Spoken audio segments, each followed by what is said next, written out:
Today we are joined by Sarah Earll. Sarah is the Executive Director of the St. Louis Empowerment Center, a peer-run, drop-in, and recovery community center. She became a certified peer specialist in 2009 and has been a trainer for the peer specialist program since 2011. She is also a certified RAP, Wellness Recovery Action Plan Facilitator, and a certified WHAM, Whole Health Action Management Facilitator. She was awarded the 2016 Missouri Mental Health Champion Award for mental health. Sarah holds a Bachelor's of Arts degree from Hardin-Simmons University in Abilene, Texas, and a Master's in Fine Arts for the Western Illinois University in Macomb, Illinois. Please join me in welcoming Sarah. Hello, I want to just thank Lori for that wonderful introduction, and I'm so glad that all of you have tuned in. So this is It's My Money, I'll Spend If I Want to. And I want to, before I get into my slides, just give you a little bit of information about myself and why I put together this particular presentation. As Lori indicated, I'm very into certified peer specialists and RAP and things like that. And I have lived experience with behavioral health disorders. I have been diagnosed for many years now, and I have been in recovery for many years now, and part of my recovery path, I am an executive director of an organization where I work with a budget, and I budget that organization, and I'm able to give that budget and work with that budget. And there was a time in my life, however, when money was not my friend, and I did not work well with money, and money scared me, and budget scared me, and budgets overwhelmed me, and I did not work, it did not go well with me. And so I wanted to make sure when I learned how to handle my money that other people could realize that budgets weren't so scary, that budgets are not something to be afraid of, and that budgets can actually be quite simple. And even if you've been told you can't handle your money, someone else needs to handle your money, that you don't have a head for money, let somebody else take care of that. I was told those things, and now I handle the money for an entire organization. So I think that I want to help other people realize that money's not so scary, and handling your own money is not so scary. And some of us even got to handle our own money, and it's still kind of scary. So that's what this particular presentation is all about, talking about budgeting and not making it so scary or overwhelming. So let's see what's the next slide. So why do you need a budget? A lot of people say, I don't need a budget. I know what I'm making. I know my money. I can, what do I need a budget for? And some of that comes from fear, because when you start to think about a budget, you get really overwhelmed by sitting down, making a budget. It sounds hard. It sounds like you have to do a lot of math. And, you know, I'm not good with numbers. I'm not good with math. That's not, my brain doesn't work that way. And it sounds like you're being a penny pincher, and you get frustrated with the whole process. And I'm here to tell you, budgets don't have to be overwhelming, and they don't have to be that difficult to do. And I say that a budget is the cornerstone of any financial things that you have to do. If you want to take control of your money and have more money to spend, having a budget is going to help you do that. And it helps you understand, how much money do I have? How much money am I spending? How much extra money do I have to have fun with, right? How much money can I do things with? And that's what a budget really helps you understand. So let's look at the next slide. So what is a budget? A budget is nothing more than a breakdown and a plan of how you spend your money. What money is coming in, and how do I plan to spend that money? And then spending your money according to that plan. Can you imagine if I ran my organization and I didn't have a plan for how to spend the money? you know, the organization would go bankrupt within a couple of months. You have to have a plan. How much money do we have coming in? How am I going to spend that money? And that's why a budget is so helpful. Because it keeps us, you know, have you ever had the thing where people were afraid, I'm going to bounce a check. If I spend this money, I'm going to overdraft. Sometimes people get that little debit card and, you know, there's money. I'm just going to keep spending it. And then all of a sudden there's an overdraft. And then once one overdraft comes and another overdraft, it's because people don't understand how much money they have and how much money they can spend. And that's what a budget helps us do. So let's look at the next slide. What kind of information is on a budget? There's really only 3 categories on a budget. And the first category on a budget is your income. And now there's lots of different things that fall under income. You can have income from employment. You can have income from retirement or disability income. You can have child support income. You can have self-employment or side jobs. I have a couple of side jobs, you know, so I have my main income, but I also have income that comes from a couple of things where people pay me to consult or different things. So that's my side income, right? Sometimes people have interests or dividends, or they have stock market income, or they have income that comes from parents or things like that. So you have to add all of your income together, and that is your total income, and that's how much money you're making a month. And so you've got to figure out how much you've got coming in before you can figure out how much goes out, right? So what's the next thing on our budget? Your expenses. Sometimes expenses get overwhelming, but they really only fall into a few categories, right? You're going to need to pay for your housing. You got to figure out your transportation. It may be your car. It may be that you're on public transportation. It may be that you're on maybe a call ride. It may be that you pay a friend to transport you around, whatever your transportation is. And if you have a car, then that also includes your insurance, includes the payment of the car, includes gas, includes a maintenance kind of thing. So your transportation.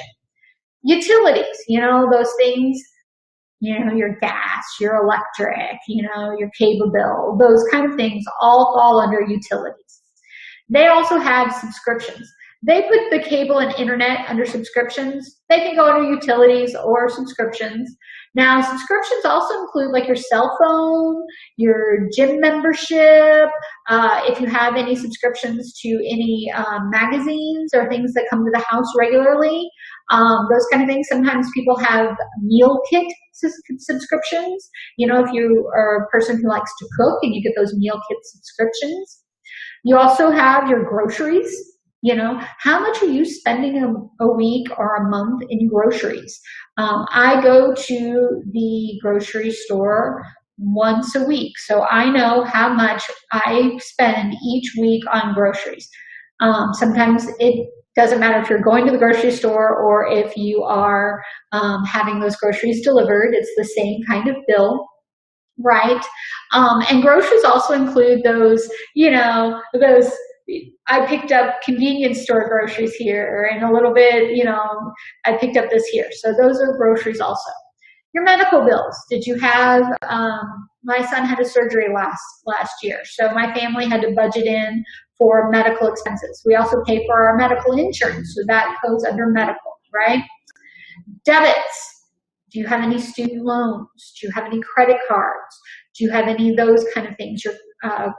Those kind of debit, credit, things kind of things. And then you have a lovely thing where you discretionary spending.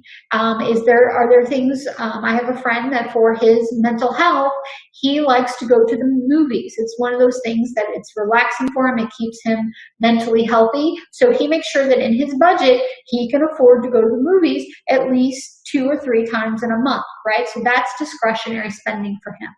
And then you always want to put aside a little bit of savings, right? Those are your expenses. You got to think through, what am I spending in a month? And make sure that you are thinking about your discretionary spending. I have another friend who, that Starbucks, having that Starbucks coffee is very important to her, right? She doesn't have it every morning, but she makes sure that she's got enough in her spending that she can go to Starbucks once a week and get that coffee, right? So what is our third category? The bottom line. So you have to take what is your income and what are your expenses, and you have to subtract your expenses from your income, right? And that's going to give you a number. It's either going to be positive, you might have some money left over, or it's going to be a negative number. If it's a positive number, great. You are spending less money than you make a month. If it's a negative number, that's okay too. All this is doing is making you aware of how much you're spending versus how much you're earning. And if you are spending more than you're earning, it's okay. Now we know, and we can address where this is, and we can cut back, because the idea is to be spending less or the same as what you're earning, right? So that you don't have those overdrafts, so that you're not constantly trying to borrow from Peter to pay Paul, those kind of things, right? You want to make sure that you're not spending more than you're earning. But if you realize that you are, that's okay. That's why we're doing it. That's why we're making a budget. It is not a bad thing to have a negative number. We're going to try to fix that, right? So what is the next thing that we're going to do? We're going to look at what an actual budget would look like. This is a sample budget. In a few minutes, I'm going to do an exercise with a friend of mine, and we're actually going to create a budget. So I'm not going to spend a lot of time with this, but it gives us a place to put our income, our additional income, how much we're spending on our expenses, more expenses.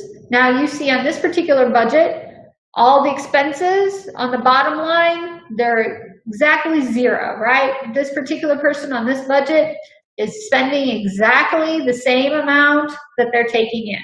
So this is a pretty good budget. Now the key with budgets is that you need to stick to them, right? So we'll go over a budget with a friend of mine in a few minutes. So if you do have a negative number, again, like I said, it's okay. That's why we make a budget, to find out. And so what should you do? If you're spending more than you're making in a month, what you want to do is you want to think about a few things. First thing you want to do is you want to think about need versus want. Now you might hear this a lot. Do you really need that, or do you just want it? Now, people will say this, and you hear it a lot about coffee, right? You'll hear this, do you really need the Starbucks, or you just want the Starbucks when you can make the coffee at home in a coffee maker? And that is, you definitely save money if you're making the coffee at home versus going to Starbucks every day. What I want you to think about when you talk about need versus want, I want you to think about sometimes things that other people might think are a want might be a need for you. It might help with your mental health. It might help keep you in recovery. Sort of like my friend who goes to the movies. Some people might tell him he does not need to go to a movie theater to see a movie. He could watch a movie at home. However, going to the movie theater, sitting in that movie theater and being able to sit and have his time and watching the movie on the big screen, that is his self-care time. That is the time that allows him to reboot and have his self-care and allows him to stay in recovery. That is a need for him. Does he need to do it every day? No, but he can budget for that. That is a need for him. My other friend with her Starbucks, does she need her Starbucks every day? No. But having that is her self-care. That is her reward to herself. Having that Starbucks once a week is her recovery thing, saying, I am on the right path. This is my thing, and is her self-care. So that is a need for her. It keeps her in recovery. It keeps her grounded. So sometimes you want to make sure, so when we say this is a need for me, I'm not saying excessive need. So when you say, my Starbucks is a need, not Starbucks every day. Maybe it's Starbucks once a month. And every other day I'm going to drink my coffee at home. So when you work need versus want, do I truly need this versus is it something that I want? Some examples are, I need to pay my medical bills. I need to put food on my table. I need to pay my house, my apartment, my rent, my house bills, right? But, I may want to have, the cable subscription. Do I need the cable subscription? Maybe not. Maybe I could get by with a streaming service rather than the $150 cable subscription. I could get the $10 a month streaming service, right? Needs versus wants, things like that. So let's talk about the next thing. Cutting back on waste. So they're talking again about things like buying things at the grocery store versus buying things like at the convenience store, right? So if I'm buying my coffee at Starbucks every day, that's going to cost me a lot more than if I'm buying it at home and I'm going to make my coffee every day at home. It's also if I'm going every morning to the gas station and buying a soft drink versus going to Sam's and buying a whole large bucket of soft drinks and having them at home, that's going to be easier on my budget, right? So making sure that sometimes my family is very guilty of this. We like to call and order food, right? It is much more expensive for us to call and pick up food and bring it home than it is for me to cook it. Then again, sometimes it's that back to the need versus want. So I put stuff in my budget so that we can eat out, or right now during the pandemic, bring home food, because for my mental health, sometimes I'm just too tired to cook.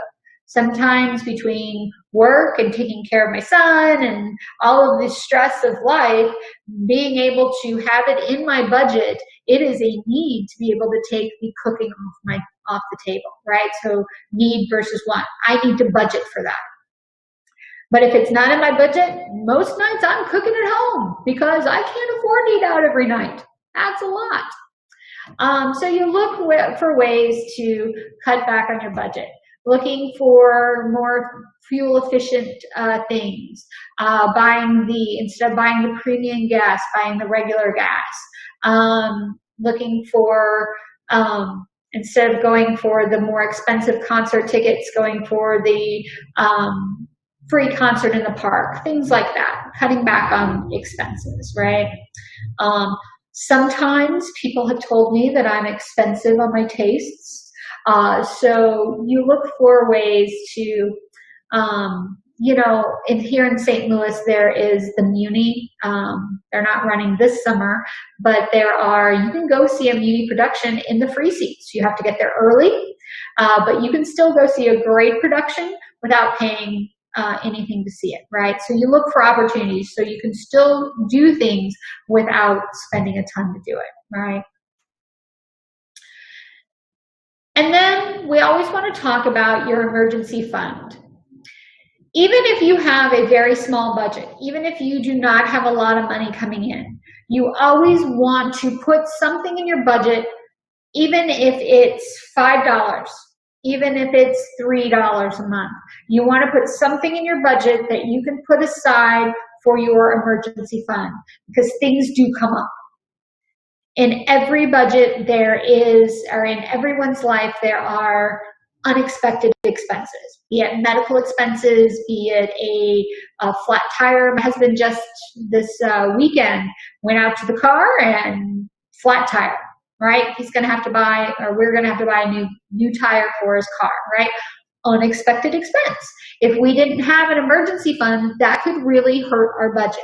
So it does not have to be a lot of money that you save each month, but when you put that every time you get money in, if every paycheck you pay yourself first, that's a well-known tip, right? I'm going to pay myself first. I'm paying myself $10. That goes into my emergency fund.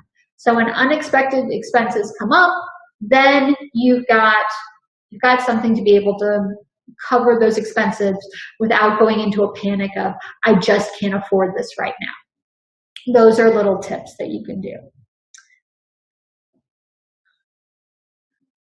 We're going to do an activity with a friend of mine, my friend Sheila. Hi, There Sarah. she is. Pop in. Hi, Sheila. How are you? Has agreed to. Sheila, can you see my screen? Can you see my? I can. Excellent. So my friend Sheila has agreed to do a budget practice with me. And so what Sheila is going to do is she's going to give us an example. We're going to fill out this budgeting form. So this budgeting form is a form that's going to be available to all of you who are watching this video and everyone who has attended Real Voices, Real Choices via link. And so this is a really simple budgeting form that anyone can fill out. You can download it, you can fill it out. And so Sheila and I are just going to kind of go through, and she's going to talk to me about her budget. And we're going to budget things with her right now and show you just kind of how simple it is. So when we're going to talk about your budget, Sheila, in terms of a month. All right. And so I'm going to fill this out as we're talking. When you talk about your income in terms of your employment, how much money do you make a month? I bring in about $2,000 a month. $2,000 a month. And do you have any additional income in a month? Sometimes, some months I do, and some months I don't. Sarah, I'm not seeing the form. You're not seeing the form. Let me see if I can. I might have done something strange here. I do see budget practice on the at the end of the PowerPoint. So let me see if I can do this.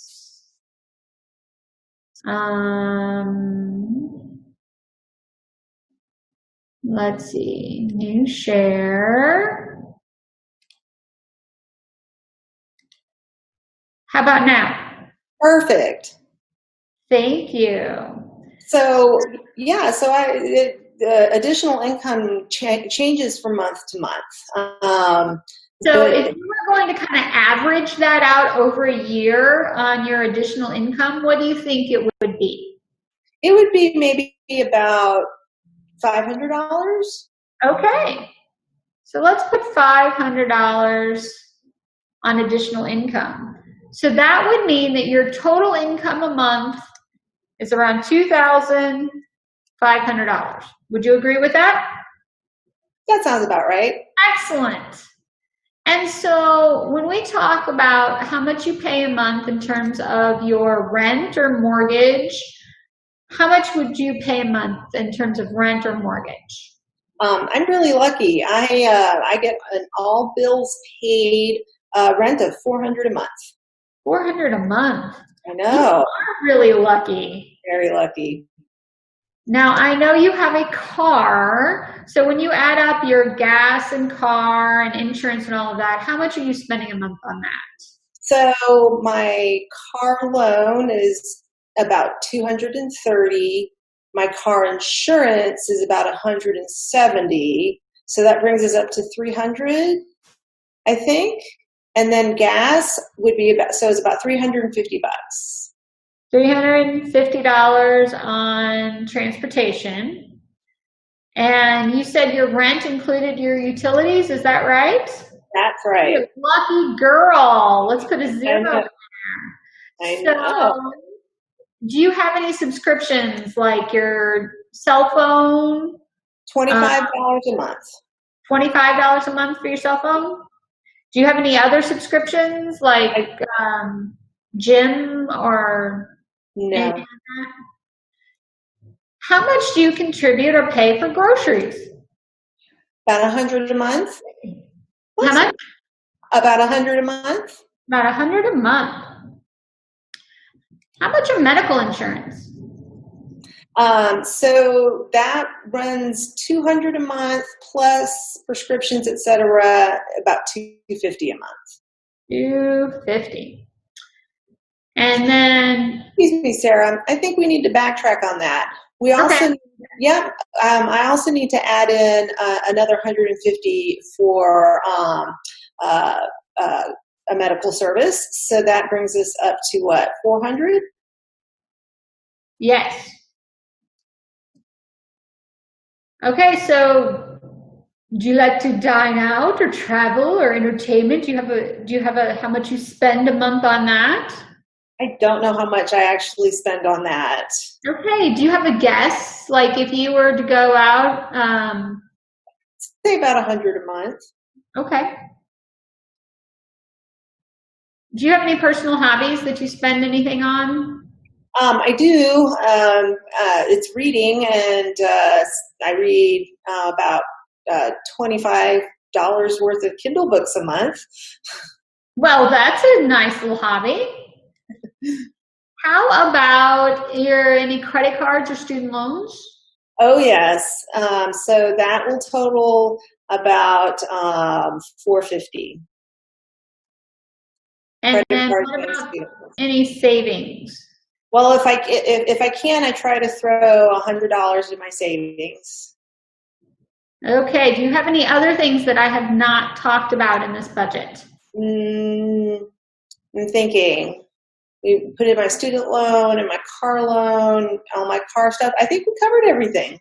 Okay, I am going to pull up my cell phone with my calculator on it, and I'm going to calculate all of your expenses, if that is all right with you. Absolutely. All right, so let's pull up a quick calculator if I can find it. So we have 400 plus 350 plus 25 plus 100 plus 400 plus 100 plus 25 plus 450 plus 100 equals 1950. Oh, not under others. 1950.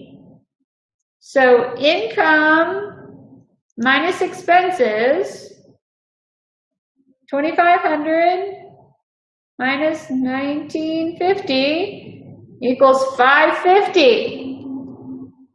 So you have a positive number. And if you don't have your additional income in a month, you are spending $50 less than your monthly, than your guaranteed monthly income. Yeah, which is really nice to know, because on a month-to-month basis, it's good to know that if I'm not getting that extra income, I'm still within my budget, within a budget here on my regular monthly salary. Right, because those side jobs aren't always there, right? Exactly. Well, I appreciate you going through this exercise with me, Sheila, and I appreciate you being willing to share your expenses with us. No problem. I'm happy to participate.